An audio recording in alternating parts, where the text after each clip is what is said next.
Tilka ayatul kitabi.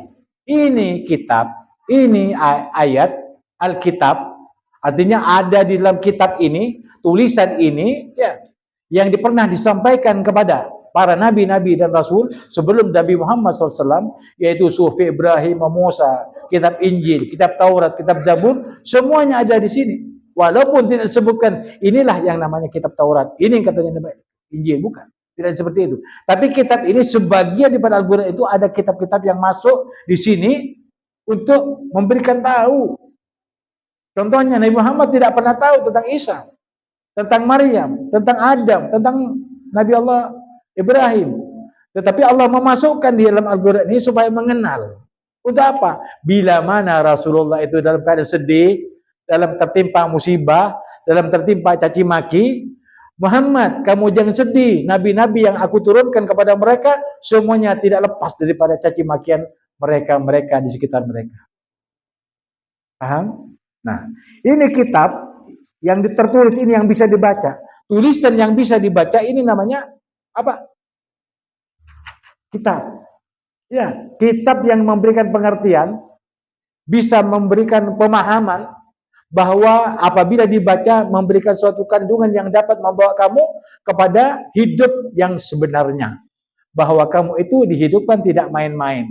Tetapi semua perbuatan kamu itu akan dimintai pertanggungjawabannya ketika kamu meninggal dunia. Wa Qur'anim mubin. Dan Al-Quran yang memberikan penjelasan yang nyata. Tidak remang-remang. Tidak ragu-ragu. Makanya kalau di kitab awal Al-Baqarah itu Alif Lam Mim dzalikal kitabul la raiba fihi hudan lil muttaqin. Tak ada ragu. Tetapi yang menyatakan Al-Quran tidak ragu hanyalah orang yang beriman dan bertakwa saja. Karena ada orang yang mengerti Al-Quran tapi kalau tidak diimani dia akan membuat kerancuan di dalam Al-Quran, dia menyampaikan, bukan berdakwah itu, merusak. Banyak orang-orang ya yang mempelajari Al-Quran tetapi bukan untuk diimani, tetapi untuk merusak persatuan dan kesatuan umat Islam. Ya, nah ini di Al-Quran sudah catat. Ustaz bacakan supaya kamu itu jelas. Rubama yawaddul ladzina kafaru law kanu muslimin. Orang-orang kafir itu berharap, kadang-kadang berharap. Ini kedengarkan. Orang-orang kafir itu kadang-kadang berharap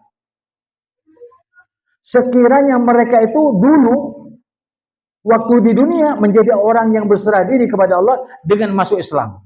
Kenapa? Dari saking dahsyatnya siksa Allah di dalam neraka. Pinginnya seperti itu. Apa bisa? Tidak bisa. Jangankan masalah itu, orang yang mau meninggal dunia itu sudah mayit. Ketika dia mau meninggal dunia, sementara dia di dunia itu bakhil misalkan, atau kafir mengatakan, ya laitani, apa namanya? Laula akhartani ila ajalin qarib fa asaddaka wa akum minas salihin. Ya Allah, beri tangguh sedikit sebentar saja. Aku pulangkan ke dunia karena dia sudah mati sebenarnya. Tapi masih berbicara. Beri aku tangguh sedikit sebentar saja ya Allah. Untuk apa kamu? Aku mau bersedekah dan mau jadi orang yang saleh, yang baik. Siapa yang baik? Yang muslim. Jadi orang muslim itu harus baik. Pembicaranya baik, ya, perbuatannya baik. Kalau tidak baik, jangan mengaku Islam dulu. Ya, apalagi beriman. Ada orang sahabat dulu waktu masuk agama Islam, dia mengatakan, "Ya Rasulullah, aku telah beriman." Sahabat, katanya Allah, jangan kamu mengatakan saya beriman, katakan dulu saya orang muslim, berserah diri kepada Allah. Bila mana ada aturan-aturan dari Allah dan Rasulnya sampai kepada kalian, maka ambillah. Apa yang dilarang tinggalkanlah tanpa berkomentar. Itu kalau kamu beriman. Step by step, door to door, ataupun sekali disampaikan, 2 kali disampaikan, 3 kali sampai menjadi sempurna. Udkhulu fis silmi kafa. Masuk Islam secara sempurna. Nah, sempurnanya itu kapan kita ini? Coba kamu bayangkan. Bagaimana kita menjadi sempurna jadi orang Islam kalau Al-Qur'annya tidak dibaca? Hadis-hadisnya tidak mau diketahui sejauh mana kita beriman kepada baginda Nabi. Perbuatannya bagaimana? Atau mau ada taklim, majlis taklim tidak hadir. Kapan kamu akan mendapatkan itu pelajaran dari Nabi Muhammad SAW? Jangankan itu ya. Kalau di sini sudah alhamdulillah. Setiap hari Selasa ada pengajian, setiap hari Selasa ada kajian tafsir dan sebagainya. Tetapi 1 minggu itu lama. Sampai kapan kamu akan selesai ini Al-Quran? Sementara kalau disampaikan ini ayat satu-satu, yes. Apa namanya? Satu ayat. Itu waktunya 1 jam 2 jam. Bagaimana akan menghasilkan 6.666 ayat 114 surat dari 30 juz? Sampai kapan? Nah, oleh karena itu kalau kamu sudah mengerti, misalkan sudah ngerti, oh ini maksudnya begini. Coba kamu lihat. Terjemahannya dulu. Lihat terjemahannya bagaimana. Dari awal sampai akhir. Kan kamu sudah bisa, bahasa Arabnya bisa, Al-Qur'annya. Terjemahannya sudah ada di dalam depak misalkan. Silakan baca. Karena itu yang di depak itu sudah benar. Standar bahasa Arab untuk disalin bahasa Indonesia yang benar. Habis bukan tidak ngerti tentang masalah bahasa Indonesia, ngerti. Ya, cek ngertinya, karena usah belajar bahasa Indonesia. Jadi kalau dipadukan dengan bahasa Arab, sudah masuk, sudah benar. Walaupun artinya ada masih kekurangannya, karena sebab tidak bisa secara letterleknya, Al-Quran itu diartikan dalam bahasa Indonesia secara sempurna. Kenapa? Karena memang ini firman Allah, memang ada yang tersurat, ada yang tersirat. Yang tersirat ini perlu ditafsirkan. Makanya Al-Quran ini setelah diterjemahkan perlu ditafsirkan.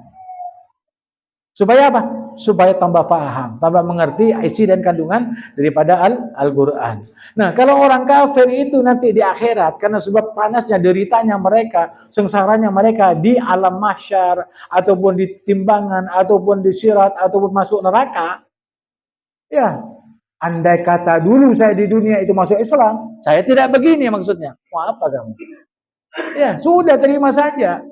Makanya ada orang kafir yang benci, yang diskriminasi kepada orang Islam seperti di mana? Di mana? Israel, Palestina, hancurkan Palestina. Palestina baru dihancurkan, mau ditembaki laki, perempuan, anaknya, yang tua, yang muda, neneknya atau cucu-cucunya. Mereka tegar tetap. Kenapa? Karena ada harapan. Ketika mati dia masuk surga. Tapi kalau orang yang seperti itu, yang jahat, ya ini, yang jahat seperti orang Israel ini, orang ya Yahudi, ya ini mengatakan nanti ini sudah disampaikan di dunia, sudah disampaikan. Kalau mereka tidak sadar, nanti akan akan dibicarakan sama orang Yahudi yang membunuh, membantai orang-orang Muslimin yang ada di Palestina, atau yang jahat kepada orang Islam sehingga berpecah belah orang Islam itu. Nanti mereka kalau sudah mati, dia menyesal. Andai kata saya berpesan diri kepada Allah, apa yang ada di Allah saya tunduk patuh dan tidak membegok-begokkan jalan-jalan yang lurus yang telah ditata oleh ulama-ulama kita, saya tidak sengsara seperti ini. Itu kata mereka. Nanti di dunia silakan ngomong sampean. Ya, mau ngomong apa silakan. Aneh dia mau enggak? Ayo sudah sampaikan sudah. Nanti kamu harus saya bertanggung jawab. Iya, tanggung jawabnya sudah nanti di akhirat. Jangan di dunia saya bertanggung jawab. Memang tanggung jawabnya kamu apa? Apakah kamu akan diantar kepada surga? Apa dicampakkan ke neraka dengan tanggung jawab itu? Itu ada 2 pilihan. Fahadainahun najdain. 2 pilihan itu. Nah, darhum, biarkan mereka, katanya Allah. Ya'kulu, makan mereka sepuasnya di dunia ini. Wa yatamatta'u, dan bersenang-senang dengan kehidupan dunia ini. Dengan sogoan dan sebagainya, dengan keduniaan, dengan pangkat jabatan, apapun saja yang mereka mau. Silakan. Wa yatamatta'u, biarkan mereka bersenang-senang di dunia ini. Wa yulhihimul amalu. Ini. Jadi kalau sudah mereka diabaikan, ya, mereka diabaikan oleh perbuatan-perbuatan atau angan-angan yang kosong. Punya pikiran saya begini tentang masa dunia, tapi di akhir kosong dia. Bingung apa masuk surga tetapi dicampakkan kepada neraka. Naudzubillah. Itu angan-angan kosong. Di dunianya dia dapat, tapi di akhirnya dia kosong. Itu angan-angan kosong. Dikosongkan sama Allah Subhanahu wa Ta'ala. Fasawfa ya'lamun, dan kelak mereka akan mengetahui sebab daripada perbuatannya di dunia. Nanti di akhirat akan tahu. Sekarang orang bebas bicara, bebas. Tidak ada orang yang artinya ya bebas berbicara, bebas berbuat. Tidak. Tetapi tanggung jawabnya harus, konsekuensinya harus tanggung jawab. Tanggung jawabnya itu, kalau saya tanggung jawab orang kafir, tanggung jawab saya membunuh orang Islam. Nah, ya tanggung jawabnya nanti masuk neraka, itu tanggung jawab juga. Ini tanggung jawab nanti kalau sudah membunuh orang Islam masuk surga. Mencaci maki orang Islam masuk surga, bukan. Tanggung jawabnya itu dari pembicaraan yang jelek akan dibalas dengan kejelekan-kejelekan yang pernah menimpa kepada kaum muslim.